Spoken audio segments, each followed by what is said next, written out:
Good evening, and a very warm welcome to everybody who is joining us through YouTube for the award event for the 2022 John Stalworthy Poetry Prize. My name is Julie Curtis, and for many years as a fellow of Wolfson College specializing in Russian literature, I had the privilege and the pleasure of knowing John Stalworthy right up until his untimely death in 2014. He was a dear friend and colleague to all of us. In the college, he was a distinguished academic professor of English. He was the author of many books, including studies of W.B. Yeats, Wilfred Owen, and Louis MacNeice. He was the editor of important anthologies of English literature. He was also an occasional translator of Russian poetry. And above all, he was a wonderful poet in his own right, with 7 volumes to his name. He was also a man who was infinitely interested in the writing of others. He nurtured many young talents, and he was a generous reader of and commenter on draft manuscripts. After John Stalworthy's death in 2014, the then president of Wolfson College, Professor Dame Hermione Lee, set up the John Stalworthy Prize, Poetry Prize, to honor his memory as a poet and as a much valued fellow of the college. With the kind approval of John Stalworthy's close friend, the poet Seamus Heaney, the family of John Stalworthy's close friend, the poet Seamus Heaney, a fund in the English faculty which was associated with Heaney was combined with new funding obtained from the Old Possums Practical Trust and from the Derrick Hill Foundation through the good offices of Lord Grey Gowrie, who sadly died last September. And all of this enabled the setting up of the prize in the first instance, and we're absolutely delighted that through very good fundraising efforts and through generous donations, we've now secured the endowment of the prize in perpetuity. The John Stalworthy Poetry Prize gives an opportunity for Oxford postgraduate students to submit their works in an annual competition to run alongside the Newdigate Prize, which is available to undergraduate poets at the university.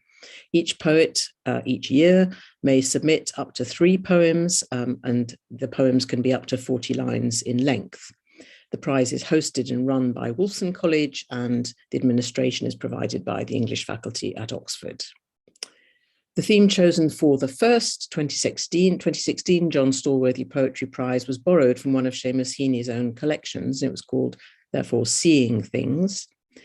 In 2017, the theme was leaves, then it was stealing, then in 2019, it was vestiges, in 2020, plastic, last year it was scrolls, and this year, for the 7th competition, the judges proposed the topic of sleep cycles. Each year, the shortlisted poems are published in a booklet in a very small print run edition. I can show you the 2 volumes for 2020 and 2021. They're just here for you to see. These have just been printed recently, and if you wish to read them, you can always find copies in the English faculty library at Oxford and also in the library of Wolfson College. Since its inception, one of the competition judges has been John's friend, the poet and professor of English, Bernard O'Donoghue. His first fellow judge was Simon Armitage, now followed by Alice Oswald, both of them holders of the title of Professor of Poetry at the University of Oxford. And their insights and authority have provided a wonderful framework for the prize competition. The award ceremony takes place at Wolfson College normally on the 18th of January each year, which would have been John's birthday. So we remember him very affectionately this evening, knowing how much he would have relished the talented writings that this competition has elicited. I'd like to just make a few acknowledgements. First of all, to Professor Dame Hermione Lee and her successor as president of Wolfson, Sir Tim Hitchens, to Professors Simon Armitage, Alice Oswald, and Bernard O'Donoghue, to successive board chairs and administrators of the English faculty at Oxford. This year, once again, my particular thanks go to Kirsty Logan Fowler of the English faculty for all her very efficient help with the arrangements for the competition. And I'd also like to thank Steve Pearce of Filmshed for providing the technical support. I'd like to hand over now to Sir Tim Hitchens to say a few words. Thank you very much, Julie, and welcome everyone to this year's prize ceremony. So it's the 7th year now, the best of graduate poetry in Oxford. And as Julie mentioned, I'm delighted that thanks to many of you, as well as the broad Wolfson community, this prize is endowed in perpetuity. So we look forward to working with the English department and all our future poets for many years to come. First thing to say, of course, is happy 87th birthday, John, because today, as Julie mentioned, would have been his birthday. And it's a good moment to remember his life and his character. And I'm sure he would have been as frustrated as all of us are that we're having to hold this again online rather than in person. But he would have been philosophical too, as we've all learned to be. Poetry has been a great source of solace during this pandemic. I'll leave it to the professional poets to offer judgment on this year's selected poems, all inspired by that theme of sleep cycles. And I also know that among our audience, we have a number of people professionally involved in circadian rhythm research. So I hope these poems provide some inspiration, even if of a rather unscientific kind. The poems you're going to hear come at subject matter from so many different angles. We're in a Dillon Thomas Welsh valley. We're at the castle of the Fisher King in Arthurian legend. We follow a hedgehog through history and through a year. Sleep always features, though sometimes it's the sleep of death. Other times it is sleeplessness, or again the annual sleep of hibernation, or the dreamy wakefulness of early morning. One poem describes the cycle of buried bodies, dug up and replaced after a period to allow space for the more recent dead, and picks up what's called that decay of memory within the living of the dead. Another one captures beautifully the difficulty of knowing the difference between being asleep and awake at night. A character blinks against the lidless eyes of night and assumes it is his dream and sleeps again.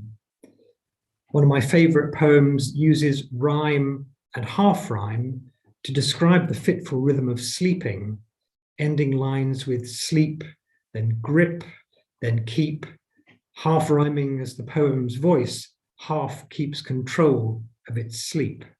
And I also liked another poem where the rhythm of sleep is likened to a runner lapping another around a circular track. All of these poems bring something fresh and new to us and our imaginations, and as every year, I see something I'd never seen before. So thank you for joining us at Wolfson. Thank you in particular to the wonderful range of poets who have submitted their works. And I'm delighted to hand back to Julie, who will introduce our poets tonight.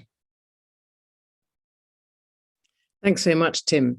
We're absolutely delighted that this year's theme of sleep cycles attracted a huge response of 82 submissions. That is actually more than double the entry we have ever had in any previous year. Can there be something about life under pandemic conditions which struck a chord, I wonder? Anyway, I'm now going to invite each of the 5 shortlisted poets to read out their poems. There'll be 6 texts in total, and you'll be able to see their texts on your screen at the same time as they read, thanks to Steve's tech wizardry. So the first person who I would like to invite to read is Rebecca Dillon. Rebecca is originally from Canada, from the west coast of Canada. She studied at McGill.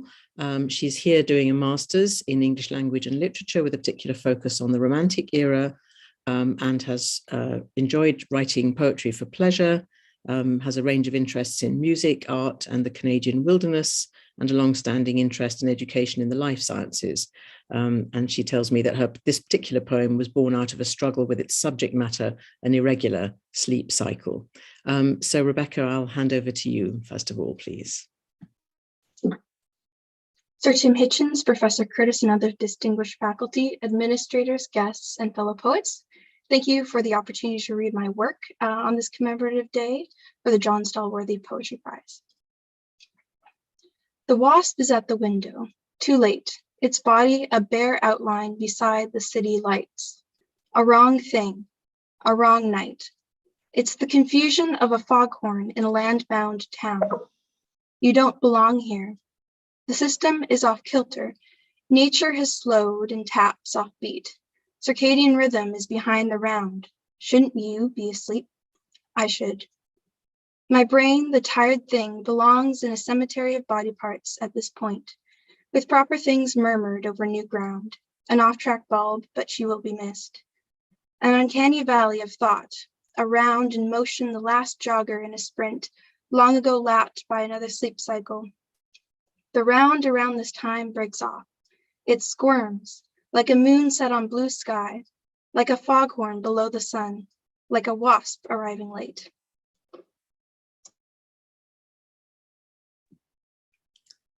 Thank you very much, Rebecca, for that marvelous poem, which captures so well that confusion and disruption of natural rhythms of the seasons, the natural world, and our place in it. A very moving poem indeed.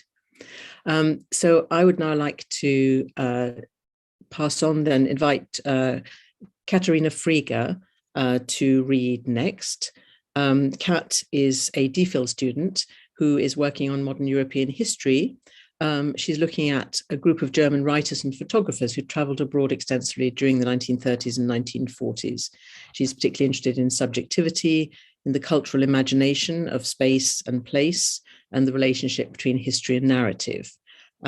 She's written in her spare time a lot, and she has had some of her poems published in the Maze anthology.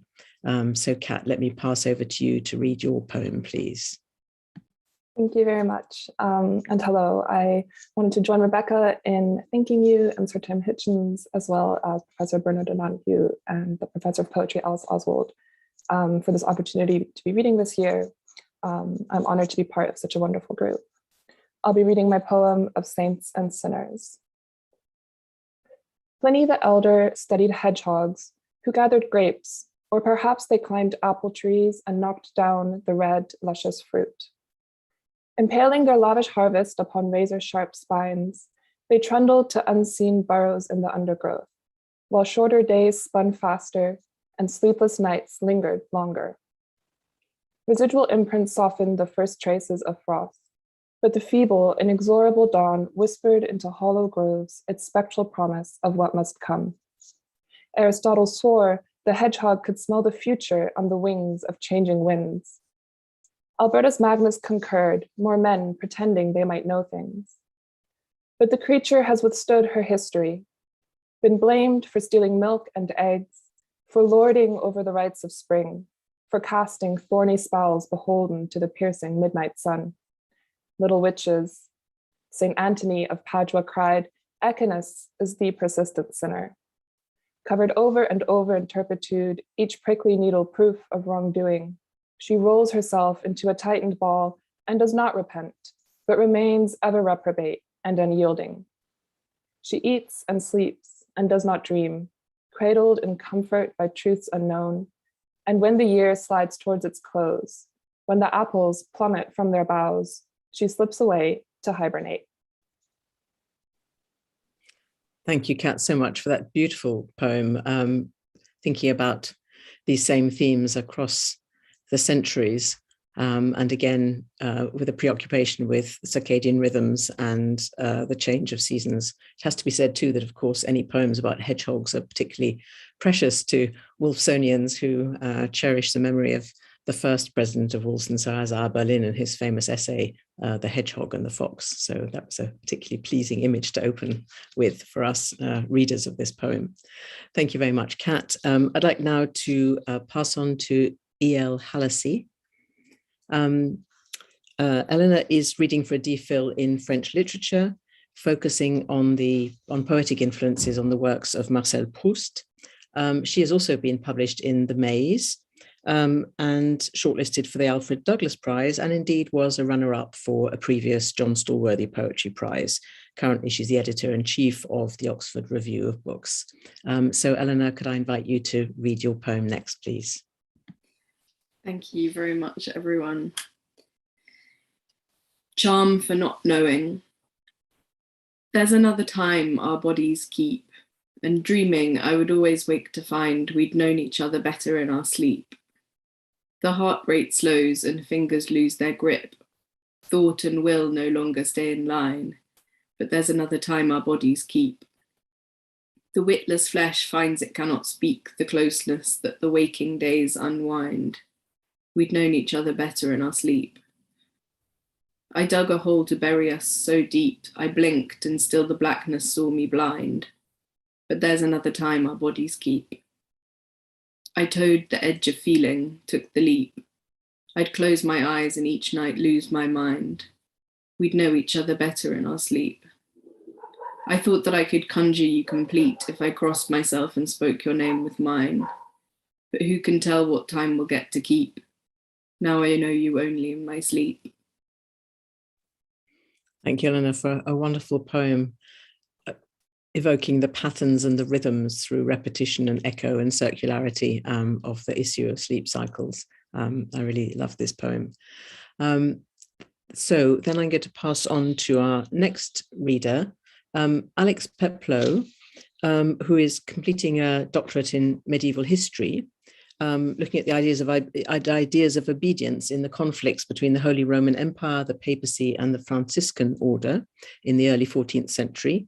And he's particularly interested in literary responses to political conflict in both Latin and German and Italian vernaculars.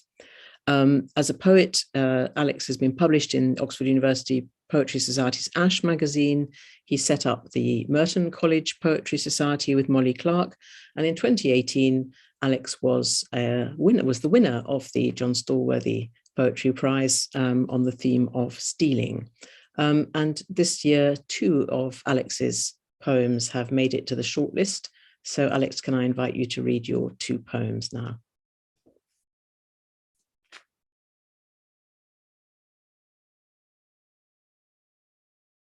Alex, we can't hear you. Sorry, could you? Sorry. Thank you. Yeah, this first one is about cemeteries. I probably spent the last 16 or 17 years living opposite cemeteries, so a lot to think about. A quick lie. So every 50, sometimes 40 years, they come along and dig another body up and put a box down in its place. A black cloud dips its head around the hole, then leaves and shovelfuls fill it up again. The ground is left a little higher than it was. And here I sit beneath this tree on the glummer side of the church at the back wall with all my teeth and smiling all that I can do to sightlessly observe decay of memory within the living of the dead. The sexton heaves up mostly dust or breaks a bone too large to fit within his bag of people to be tidied out of sight like useful screws and scavenged soaps. It leaves a pristine pit to hold a year or 2 of an eternal rest before they tumble shattered cell to narrow cell and spoil their neat repose unseen within the sliding of the earth and of its creatures. I, and only I, lead-lined and still where I was put so quickly in the middle of the night. Somewhere there is another pit where cheek and ankle bone are clacked and voices mutter how they never knew of this, then slip into the mouldiness of time and of the earth, and flowers that are admired in the spring. And then the second one, yes, as Tim said, Munselfesch is the castle of the Grail in Wolfram von Eschenbach's telling of the Percival Grail legend of the early 13th century. So, Munselfesch. And so to bed, with candles lit all here and there, a draped and scented place, a fire bank to warm the night and hide the flush behind his eyes and in his face. And waking once, he finds his hands in something soft, drinks water scalding to his throat, and casts about within the bed and blinks against the lidless eyes of night. He twitches, heaves a ragged breath, and then the candles dance again as hands more multiple and counted touch and hold, and voices speak and wait he asks a question half between his dream and dreams of Samite women and an old, very old man who cannot stand nor lie nor sit, and a thing, a royal thing, tapped between his teeth. 6,000 eyes, he thinks, are watching now, stars studded in the ceiling, merging as the world buckles, squeezes all relations to a spear tip pressing through him, and bloody-mouthed he wakes to watch a dragon burning back at him, or a tame lion, or a giant as tall as he would be if he were twice as tall, or a dead man unburied, and a woman 3 times looking for him. A spider as big as a cat runs across his face, and he could not close his mouth, and cannot move, and cannot fear, and assumes it is his dream, and sleeps again. He remembers how he left a wood, and stabbed a man right through the eye, and took red armor in his hot red hands, and laughed, and shouted, "Here am I." The night air sours, hiding in his lungs as wet black stone unsets itself, and grass grows quickly on the roof, the gate between the toe bones of the dead. The curtains are all rotted down to rope, and dust lines veil after veil of spiders' webs that streak his skin as he wakes in the castle of the Grail. Thank you, Alex, very much for those 2 wonderful poems evoking the cycles of life and death and the journeys of our dreams. Finally, I'd like to ask Ben Phillips to read his poem. He's studying for an MST in English in this post-1900 period. He's writing about Aldous Huxley this term, but he's doing a dissertation on Veronica Forrest Thompson. He's been published in magazines in Cambridge and London, and he likes writing about mourning and about places, usually the Welsh countryside, and about cooking. So, Ben, please read your poem now. Thank you so much. It's such an honour and a privilege to be here. This is a poem called "Perhaps There Are Times of Inherent Excellence," which is a line from a poem by Wallace Stevens. So this poem is, in some sense, a kind of response to that line. A peacock rung the dawn at Llanstefan once, and I got up and trod the balcony. Slate underfoot was damp and cold, the cold blue air, and I stood there, looking at the lawn in morning pallor. It was slick with dew's facture, although I knew that before long it had regained whatever languid verdancy it had had. I couldn't see the peacock, but now and then cries swung up from the forest, as a memory might heave in the periphery of sense when you least expect it. Standing there, however, it seemed the early breeze would wash transpiring memories from my skin, as you might wipe sweat in less cold air. So, bereft of apperception and almost naked, I remained still on my balcony, as though waiting were intransitive. The morning felt reluctant to assume its proprieties. I understood this, enjoying too the looser mores of first light. But naturally, delay is a delaying tactic, and soon I turned and stepped inside. Thank you, Ben, for that beautiful evocation of emergence from sleep.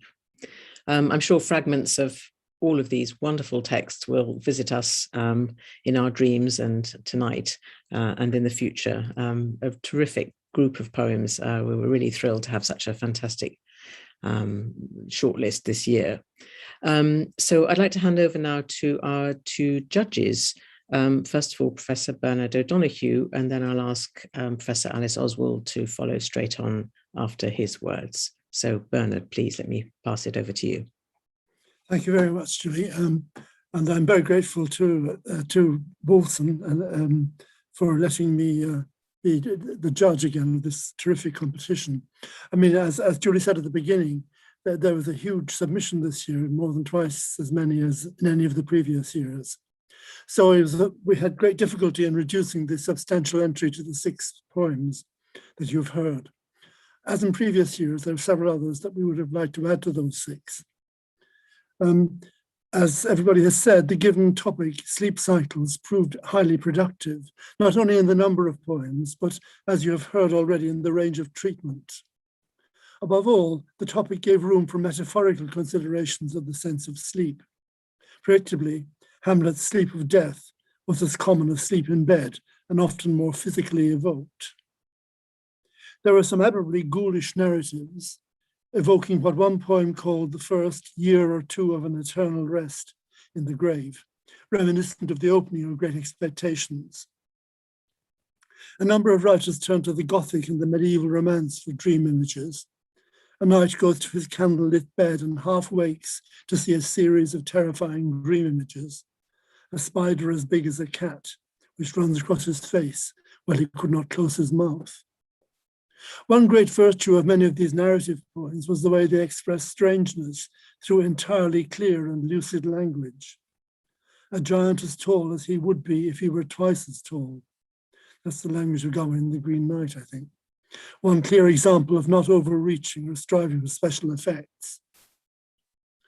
Clarity of language does not equate to simple-mindedness, of course. And one striking poem, as you have heard, featured a cemetery of body parts as an unlikely product of my brain, the tired thing, before ending where it mysteriously began with the wasp at the window, which is too late, according to nature's circadian rhythm. Another, again, as you've heard, began with Pliny the Elder studying hedgehogs, which trundled to unseen burrows, according to their circadian or annual rhythm, while shorter days spun faster and sleepless nights lingered longer. One of the few poems set on a particular occasion, as you just heard, began arrestingly. A peacock rung the dawn at Llanstefan once. What's clear from all these samples is the wit and variety with which the writers responded to the prompt of the given topic. There were relatively few exercises in traditional poetic forms. A notable exception was the graceful and unforced villanelle that you have heard, squarely on the set topic from its opening line to its wonderful iambic pentameter last line. There's another time our bodies keep, and dreaming, I would always wake to find we'd known each other better in our sleep. That last line could be used as a kind of model for writing pentameter. Well, it's clear that the Stalworthy competition is an excellent art, featuring an imaginative inventiveness that would have greatly pleased John Stallworthy himself. He'd be pleased with the association of his name with a great many of the poems submitted here, as we are, and with their accomplishment as well as their number.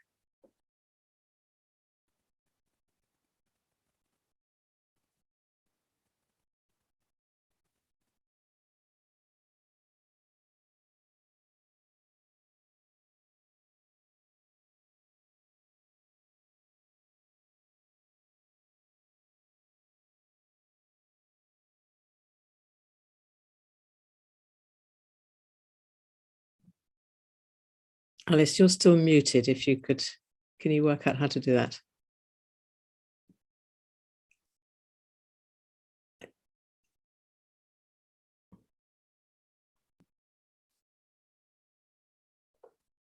Sorry, apologies. My mute button had vanished.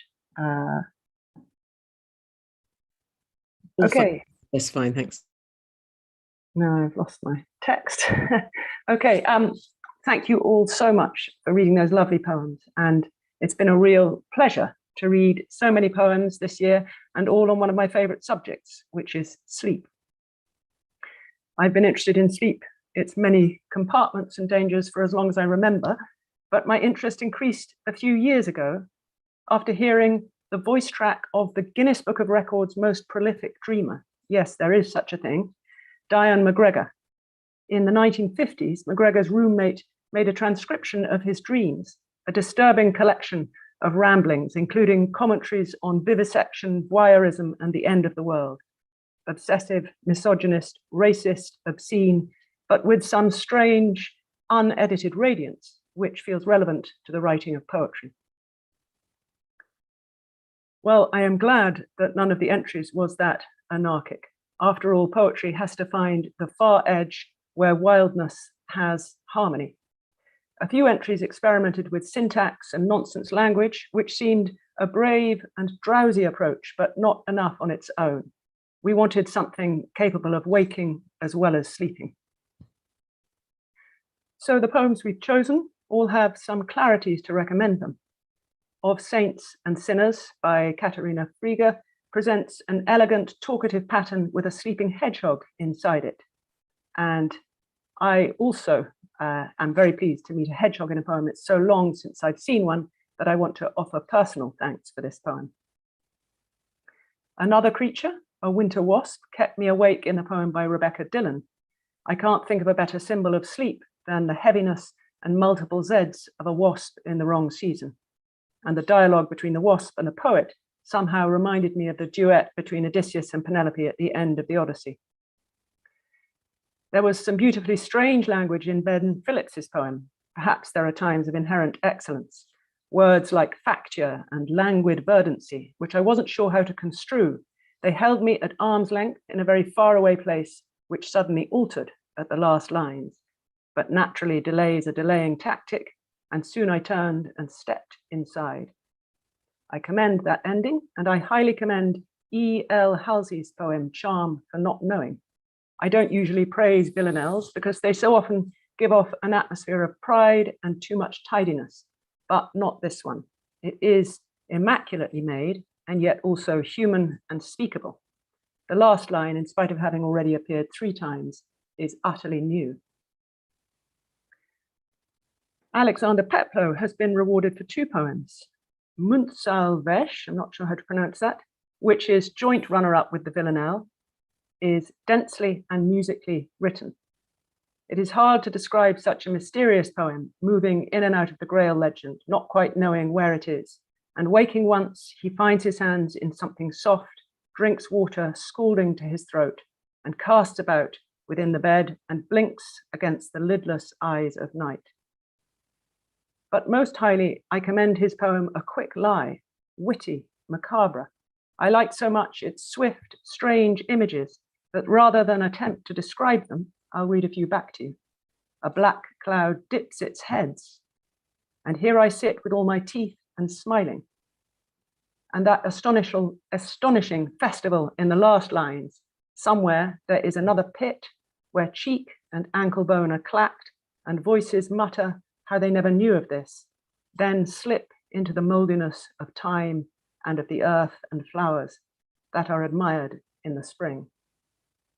So congratulations to all of you, but congratulations to Alexander for that poem and for the runner-up poem, and also for E.L. Halsey for her Charm for Not Knowing.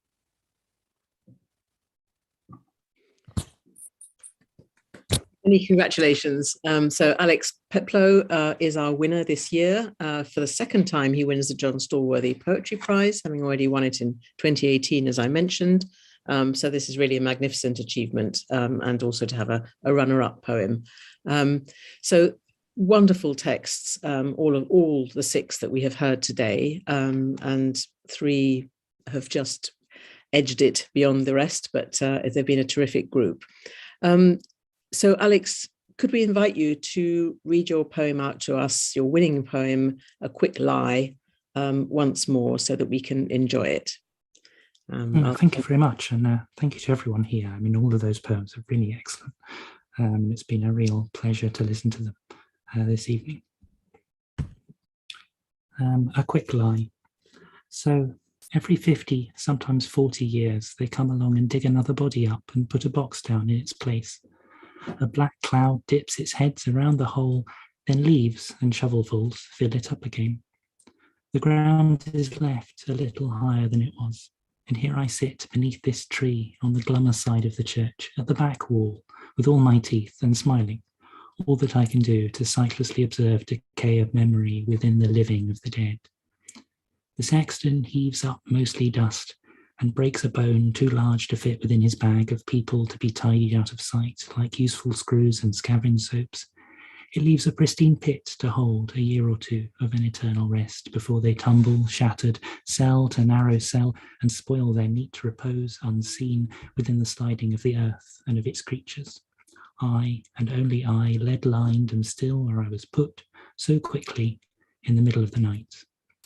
Somewhere there is another pit where cheek and ankle bone are clacked and voices mutter how they never knew of this, then slip into the mouldiness of time and of the earth and flowers that are admired in the spring. That's wonderful. Thank you so much. And we've also been able to enjoy the decorative certificate, which eventually will make its way to you, along with the prize of £1,000. So very many congratulations for this. A fascinating piece of writing, as were those by all our shortlisted poets. So enormous thanks to all of them for sharing your work with us. And congratulations to you for reaching the final round of this really very daunting competition this year. I hope you will allow me to presume to speak on John's behalf just for a second. I just remembered a poem which I'm very fond of, and I'd like to share just a few lines from one of his own poems. This comes from a book of his called A Familiar Tree. And the poem that I've chosen is relevant to these themes of sleep cycles and circadian rhythms and cycle of the seasons and life and death. In the volume called A Familiar Tree, John Stalworthy explores the story of his own family background, which included a missionary family living in New Zealand. This short extract comes from a poem called Mother and Son, which is set in 1872 and voices the thoughts of the mother. I woke without husband or son, my bed as cold as the bed of the sea. But soon, hearing swifts scold their young under the eaves, I thought they too will leave in the wake of the sun, my son. And with the spring, please God, all will return. God in his mercy, bring my sailor and bring them home to your loving M. John Stalworthy here expresses hopes for a happier springtime, which I think we can all share in this January evening. Thank you to everybody for joining us this evening, and we really, really hope that we will finally meet again in person next year for the 2023 event. So on behalf of Wolfson College and the English faculty and all our wonderfully talented poets and our terrific judges, thank you very much and goodbye.